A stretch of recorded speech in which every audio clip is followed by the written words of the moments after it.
అసలు ఇప్పుడు ఎన్నికలంటే ముఖాముఖి ఎవరిపైన ఒకళ్ళపైన ఒకళ్ళు ఆరోపణలు చేసుకుంటూనే ఉంటారు.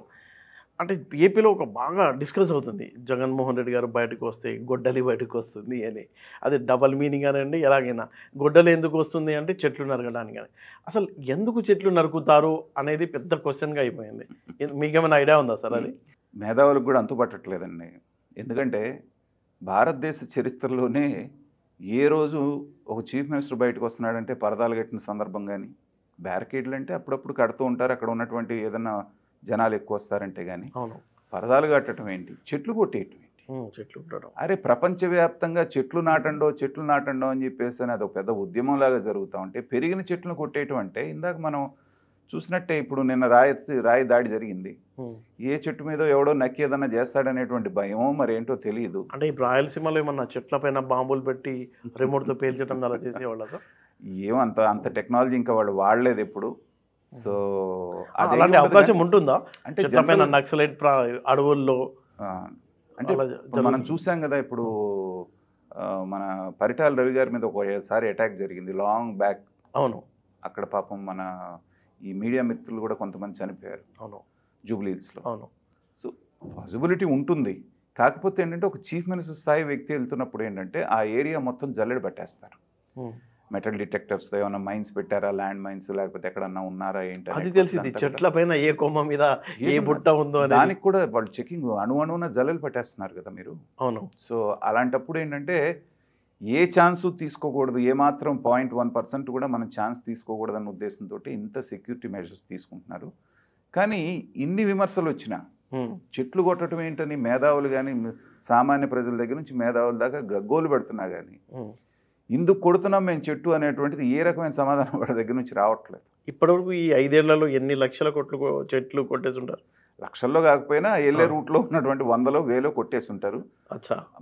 మనం బాధపడాల్సింది ఏంటంటే, ఒక చెట్టు 10 ఏళ్ళు పెరిగిన చెట్టుని మీరు కొట్టిన తర్వాత, మళ్ళీ అది పైకి రావడానికి ఎంత టైం పడుతుంది? అవును.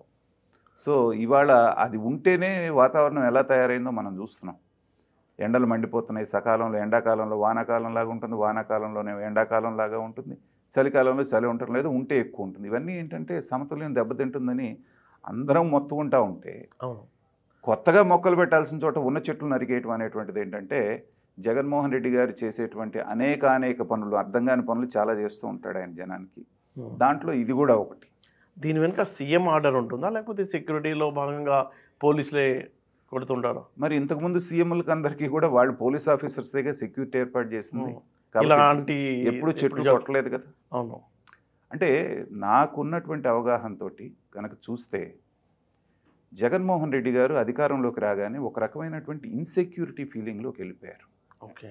అది ఎందుకు అనేటువంటిది ఆయనకి మాత్రమే తెలియాలి.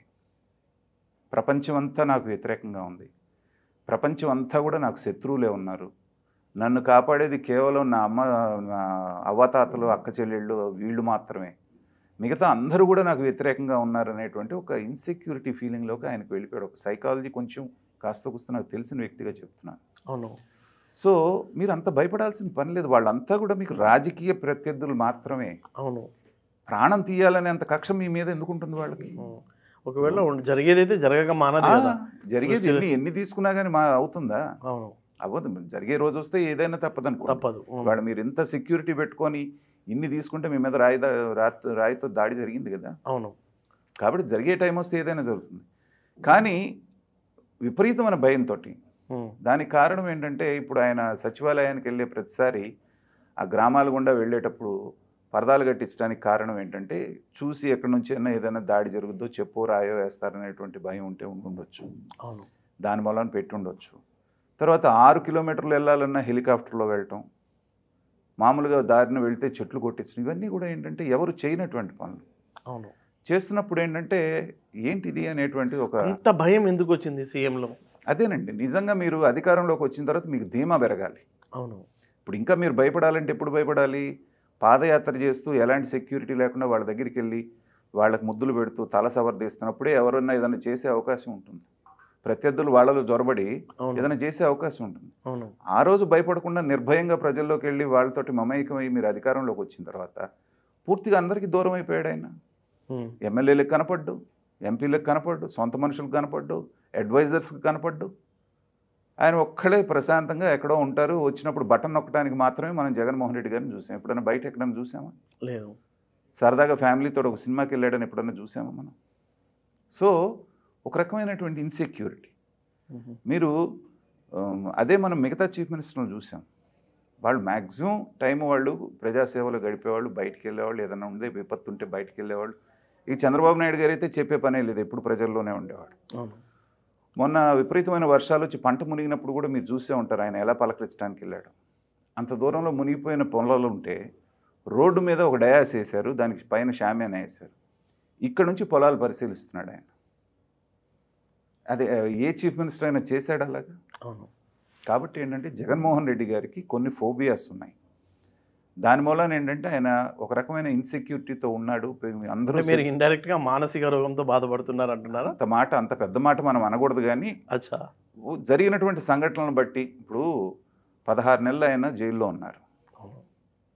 దాంట్లో తెలుగుదేశం వాళ్ళ ప్రమేయం ఏమీ లేకపోయినా శంకర్రావు ఏదో ఒక లెటర్ రాస్తే దాన్ని సుమోటోగా వాళ్ళు తీసుకొని కోర్టుకు వేసేసి హైకోర్టు పర్యవేక్షణలో ఈయన మీద దర్యాప్తు చేయండి అంటే సిబిఐ అరెస్ట్ చేస్తే దాన్ని ఇవాళ వరకు చంద్రబాబు నాయుడే చేయించాడు అనేటువంటి ఒక రకమైన ఇన్సెక్యూరిటీలోకి వెళ్ళిపోయాడు ఆయన. అవును. అసలు చేయించింది కాంగ్రెస్ పార్టీ, నేను లోపల వేయించిందేమో కోర్టు. ఇన్ని చేసినా కూడా చంద్రబాబు నాయుడే నన్ను చేశాడనేటువంటి ఒక అపోహలోకి వెళ్ళి ఆయన గ్రెడ్జ్ అనేటువంటిది అట్లా పెంచుకున్నాడు. పెంచుకోవడంతో ఏమవుతుందంటే ఇదే చంద్రబాబు నాయుడు నన్ను ఎప్పుడైనా ఏమైనా చేయొచ్చు అనేటువంటి ఒక ఇన్సెక్యూరిటీలోకి కూడా వెళ్ళిపోతారు. ఇప్పుడు ఆయన మాట్లాడే మాటలు ఏం చేస్తున్నారు చూసారా? పెత్తందారులు వీళ్ళందరూ కూడా ఏకమయ్యారు, నేను ఒక్కడనే అమాయకుడిని, నేను ఒక్కడనే ఇది, నా అండ మీరే, నాకు పేపర్ లేదు, నాకు టీవీ లేదు. పేదల కోసం నేనే చేస్తున్నా. ఎవరైనా నమ్ముతారా? నేను పేదవాడిని, పెత్తందారులు వాళ్ళు, నేను పెత్తందారుని కాదంటే జనరల్గా ఎవరైనా నవ్వుకోరు. నాకు పేపర్ లేదు, నాకు టీవీ లేదంటే నవ్వరా? సో జనాలకి తెలిసిన విషయాన్ని కూడా అంత బాగా అబద్ధం ఎలా ఆడతారు అనేటువంటిది $1 మిలియన్ ప్రశ్న. జగన్మోహన్ రెడ్డి గారికి సతీమణి స్వయాన సాక్షి పేపర్కి, సాక్షి టీవీకి ఆవిడ చైర్పర్సన్. అలాంటిది నాకు లేదు అని ఆయన అంత అబ్రప్ట్గా చెప్తుంటే చూసే జనాలన్నా పిచ్చోళ్ళన్నా ఆయన అనుకోవాలి, లేదంటే వీళ్ళకి పెద్దగా పట్టించుకోరలే, నేను ఏది చెప్తే అది నమ్మేస్తారనేటువంటి ఒక భ్రమలో అన్న ఆయన ఉండాలి. సో అలాంటి మనస్తత్వం ఉన్నటువంటి జగన్మోహన్ రెడ్డి గారు చెట్లు కొట్టేయటం అనేటువంటి విషయం పెద్ద విషయం కాదు. ఇవి కాకుండా ఇప్పుడు వచ్చినప్పుడే ప్రజావేదికను కూలగొట్టడంతో ఏం చేయబోతున్నాడు అనేటువంటిది ఆ రోజే ఆయన చెప్పకనే చెప్పారు. ఏదైతే నాకు నచ్చదో, ఏదైతే నాకు పడదో అది ఉండటానికి వీల్లేదు. ఇది జనరల్గా ఏంటంటే రాజా మహారాజాస్ టైంలో ఉండేటువంటి మనస్తత్వం, ఫ్యూడలిస్ట్ మనస్తత్వం. నేను అనుకున్నదే జరగాలి, నాకు ఏది కాదంటే అది ఉండకూడదు అనేటువంటి మనస్తత్వం అయింది.